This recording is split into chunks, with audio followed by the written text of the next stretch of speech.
Je m'appelle Aurélie Kitambala, j'ai 26 ans et je suis la cofondatrice de mon event privé. Et moi, Christa Kitambala, j'ai 31 ans, je suis sa grande sœur et la cofondatrice de mon event privé.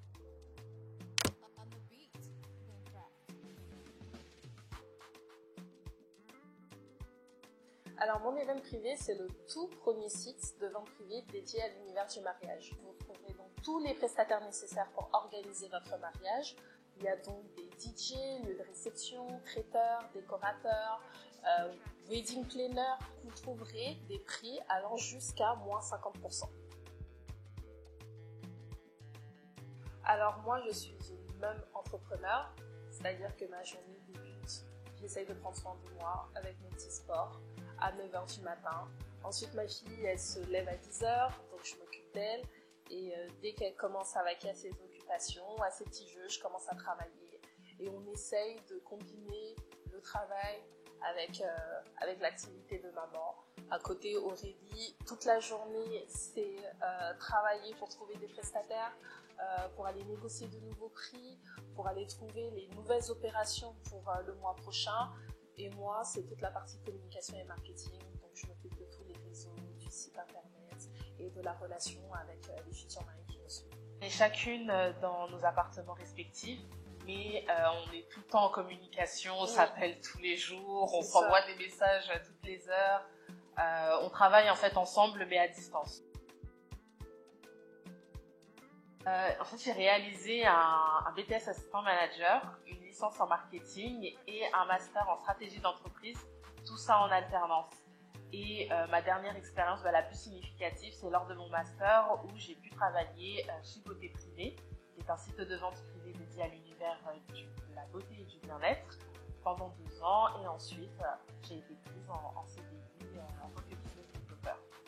Et donc moi, j'ai vraiment un cursus communication. J'ai débuté par un BTS en communication des entreprises, ensuite un master et exactement le même que Aurélie, management et stratégie d'entreprise, qui nous permet de travailler toute une structure management d'une société. J'ai travaillé en tant que consultante, d'abord pour une agence immobilière, un cabinet de gestion de patrimoine, puis ensuite pour des agences de communication. Disons, c'est venu de moi. Alors, durant mon cursus professionnel, j'ai eu un long moment de trouble. Après avoir travaillé pour ce cabinet de gestion de patrimoine, j'ai été au chômage sur en fait 1 an et demi. Et c'était vraiment l'incompréhension. Je suis diplômée d'un bac+5, j'ai fait plein de stages. Je ne comprenais pas du tout pourquoi je n'arrivais pas à trouver du travail. J'ai ensuite travaillé pour un très beau cabinet de consulting en communication spécialisé dans la politique où j'ai côtoyé vraiment tous les grands noms de la politique française, mais je ne trouvais pas ma place. C'était pas mon univers, j'étais avec des gens qui étaient totalement différents et puis les valeurs ne convenaient pas aux miennes. Parallèlement, je travaillais en tant que blogueuse pour un site dédié au mariage. Et j'ai vraiment apprécié cette expérience, de voir toutes ces femmes avec des histoires uniques, différentes, préoccupées par l'organisation de leur mariage. De là m'est venue l'idée en fait de trouver une alternative pour les aider dans leur budget. Je suis une grande consommatrice de vente privée. Je venais de m'acheter un canapé qui coûtait 2000 €, quelque chose comme ça, et je l'ai eu pour 700 €. Et je sais pas, j'ai combiné les deux univers, la vente privée et le milieu du mariage. Aurélie, c'était une spécialiste de la vente privée. Donc c'était obligé qu'elle soit mon partenaire idéal pour cette aventure. Je lui ai proposé et elle a accepté. Ça a été le chômage et le canapé. Ouais. C'est ça. Ouais, en fait, on s'est vraiment rendu compte qu'il y avait un vrai besoin dans ce secteur, que le budget devenait vraiment une frustration, une source de frustration et de douleur pour les futurs mariés. Et on est rentré aussi dans une tendance avec les réseaux sociaux où le mariage, tu le fais pas vraiment à ton image. Donc, je me suis rendu compte qu'il y avait plusieurs problématiques. Aussi dans nos communautés respectives, la communauté afro et aussi la communauté maghrébine qui ressemble aussi à la nôtre. Elles avaient envie de réaliser un mariage de leur rêve, mais elles ne savaient pas comment le réaliser. Elles étaient prises par leur culture qui les imposait certains dictats dans ce secteur. Et le budget, toujours le budget, la première frustration. Et j'avais envie de les aider parce que j'étais devenue proche d'elles. Et c'est pour ça qu'on est resté dans le secteur du mariage. Aurélie adore cet univers, elle a toutes ses copines qui se marient chaque année constamment. Donc, il y a beaucoup de futurs mariés autour de moi, donc c'est un univers qui me parlait tout simplement beaucoup. Ouais. Et c'était, je pense, une hyper bonne solution pour pouvoir alléger cette souffrance qu'elles ont de ne pas s'offrir le mariage qu'elles souhaitent à cause du budget. Pour moi, un mariage de rêve, c'est un mariage où cette journée est complètement dédiée à toi et ton mari, à l'amour que vous voulez célébrer avec vos proches, la famille, les amis, les intimes. C'est une journée complètement unique qui te ressemble, une journée où tu te fais plaisir, complètement plaisir. Totalement plaisir. Où toutes tes envies, tous tes désirs, tous tes rêves en fait, tout ce que tu as pu imaginer depuis plusieurs années se concrétise durant cette journée unique. Et c'est une journée de joie, bien entendu, où tu partages toutes ces émotions, tu célèbres ton amour, tu fais en sorte de vivre en fait cette journée à fond pour pouvoir démarrer cette nouvelle vie en tant que mari. On en a fait beaucoup. Moi, le plus gros sacrifice, ça a été de quitter tout simplement mon emploi en CDI pour pouvoir me consacrer à 100% sur mon event privé.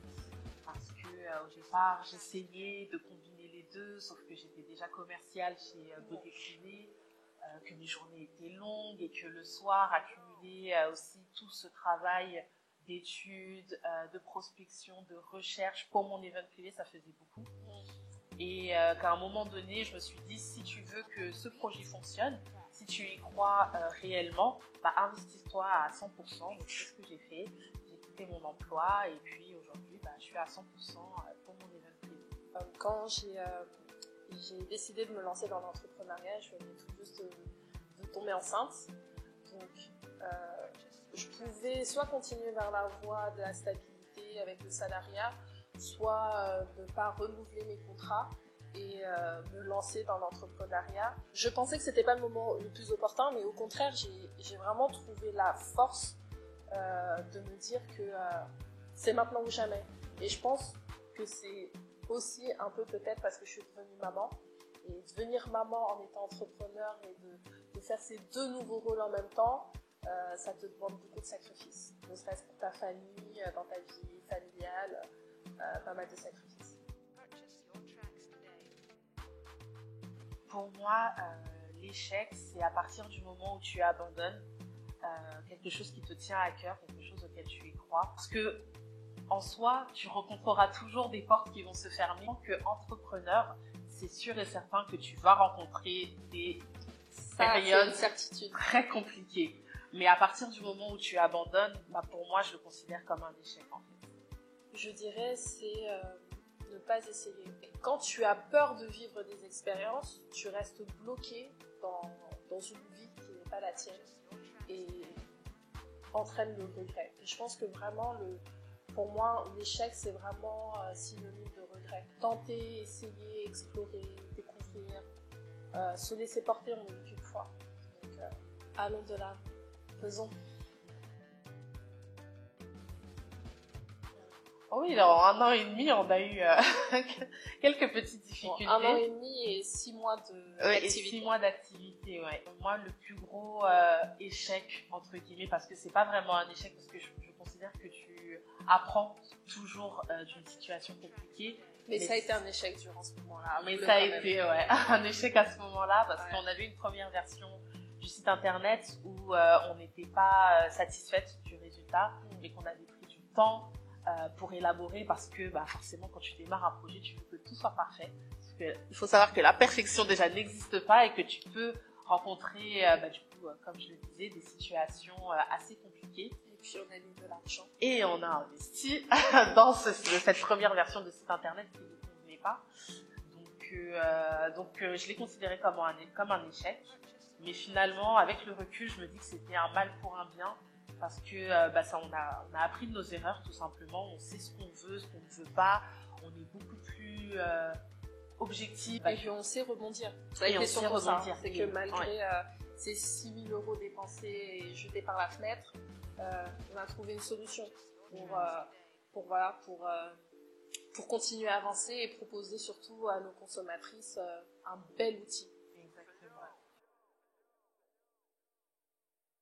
Moi, c'est vraiment au niveau des solutions en fait qu'on a trouvées, parce qu'on s'était dit mince, alors là on a investi de l'argent, on a perdu du temps, on a un outil qui n'est pas fonctionnel, comment est-ce qu'on va faire? Et finalement, je me suis aperçue qu'avec cette expérience, on a trouvé plusieurs solutions et que ça a développé notre créativité, ça a développé, en fait, ça nous a ouvert des champs où on s'est dit, on va trouver un plan B, C, D, jusqu'à Z s'il le faut. On a compris qu'on n'était pas défaitiste aussi, je pense, ouais. Parce que tu peux facilement, lorsque tu penses avoir fait à la perfection quelque chose, abandonner, et il ne faut pas être défaitiste. Et là, pour le coup, on est devenues des femmes qui sont constamment optimistes. Ouais. Qu'importe. Il y a un problème, c'est pas grave. Voilà. On va y aller. Zèle. La patience aussi. Ouais. Sincèrement, au tout début, j'avais très peur.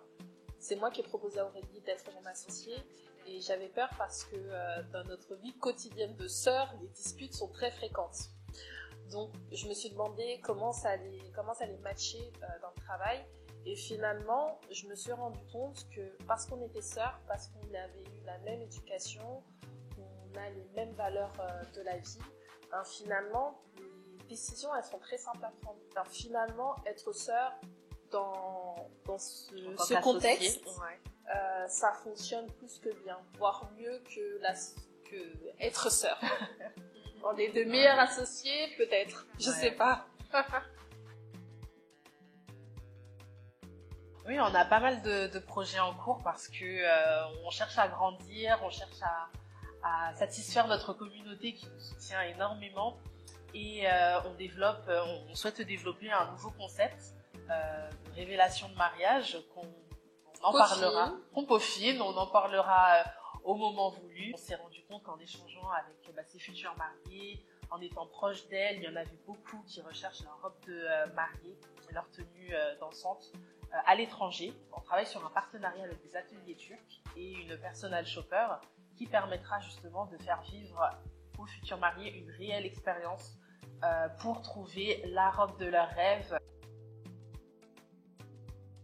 Le premier conseil primordial, c'est de déterminer le nombre de ses invités, parce que c'est de là dont tout va découler vos choix de prestataires de mariage, le type de réception, le traiteur. Que lorsqu'on démarre l'organisation du mariage, on ne se rend pas compte à quel point les prix ne sont pas ceux dont on pense. Et on se retrouve après face à des étonnements parce qu'on pensait on pouvait avoir un budget à 200 €. Donc vraiment penser son budget en fonction du secteur et en fonction du nombre de ses invités. Le conseil que je pourrais donner par rapport à ça, c'est que vous devez vraiment avoir la même vision. Vous devez savoir où vous voulez aller, avoir les mêmes objectifs. Est-ce que tu veux créer un empire familial qui sera le nouveau Auchan, le nouveau Leclerc, parce que ce sont aussi des entreprises familiales, ou est-ce que tu veux qu'on rachète de ta société au bout de 2 ans parce que tu veux grossir super vite? Je voudrais donner un deuxième conseil en ce qui concerne la complémentarité de ces compétences. Si vous faites la même chose, forcément il n'y aura pas d'énormes forces, il faut que vous soyez complémentaires, que chacune ait sa spécialité. Et aussi dans nos communautés où par exemple le 3DNS est important et a une vraie valeur dans la hiérarchie sociétale africaine, ce sont des choses qu'il faut savoir mettre de côté. Ton associé, c'est ton partenaire, c'est ton équilibre. Il n'y en a pas un, voilà, c'est ton égal. Il n'y en a pas un au-dessus de l'autre, donc il faut savoir mettre ça de côté et je pense que même ça va renforcer les relations familiales quand tu respectes comme ton égal celui qui est face à toi. Moi, je m'occupe essentiellement de la relation avec les prestataire. J'aime beaucoup le relationnel, j'aime beaucoup rencontrer les gens et négocier aussi. Ça fait partie du métier de commercial. J'essaye tout simplement de négocier les meilleures offres possibles, les meilleures prestations pour ces futurs mariés qui nous font confiance. Et moi, de mon côté, je gère toute la partie communication et marketing de la société, l'image de marque, l'identité visuelle, la relation avec les bride-to-be et les groom-to-be. Ouais, on a une chanson. C'est notre chanson du moment. Enfin, elle est sortie il y a un moment, mais bon, on l'aime bien quand même. Élevé, tu seras élevé. Oh. C'est la chanson de... Kérosène, tu seras élevé. Ouais.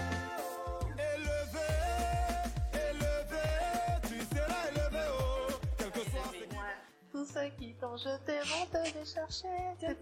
Tous ceux qui t'ont humilié vont te respecter.